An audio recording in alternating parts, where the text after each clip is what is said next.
CTV News at 6 with Hudson Mack. Good evening. Thanks for being here. The University of Victoria is conducting an internal audit following allegations of conflict of interest and breach of privacy involving the Health Ministry. The province contracts with UVic to conduct research on prescription drugs, and the Health Ministry shares patient information with the university. But the province believes that that information may have been shared with people who were not authorized to use it. CTV's Stephen Andrew has more. I'm profoundly disappointed. One day after the province reveals a scandal that is rocking the Health Ministry, It's disturbing to me. there are more questions than answers. Why did the ministry fire 4 employees and suspend 3 others with pay? The response was quick, but there are, for me, and I believe there will be for you as well, a number of questions that we cannot answer at this point. Why did the government suspend drug research contracts at UVic and UBC worth $4 million? Well, it would appear that some of the people that are involved had relationships with others that would put them into conflict that wasn't declared.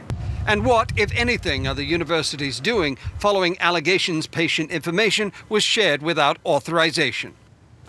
The Deputy Health Minister called the presidents of UBC and UVic on Wednesday morning, briefing them on a conflict of interest investigation that began with a tip to B.C.'s Auditor General in March.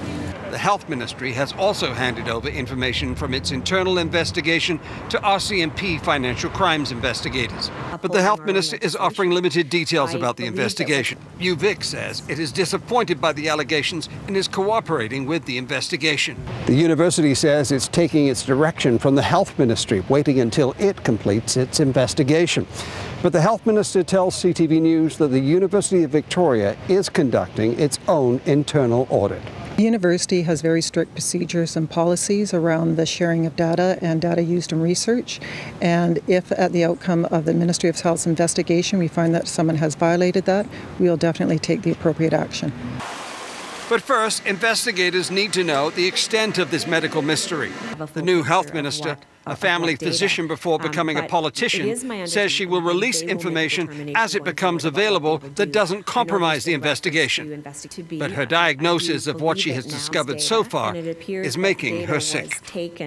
And Stephen Andrews here now live with more on the story. Stephen, now you spoke again to the Health Minister today. What is she saying now? Well, I mean, Hudson, she's being briefed on this file at least once a day. She said the investigation is very serious and that investigators are still collecting information. She also believes she's going to be able to share more of the details on this file later, sometime next week. Now, we also learned today that the ministry has spent approximately $5 million on drug research in the past 2 years at UVic and UBC. About 10% of that has gone to the University of Victoria, but the total value of those suspended research contracts, Hudson, for both UVic and UBC is $4 million, and some of them extend to 2017. All right, we'll stay on the story. Stephen, thanks. You're welcome.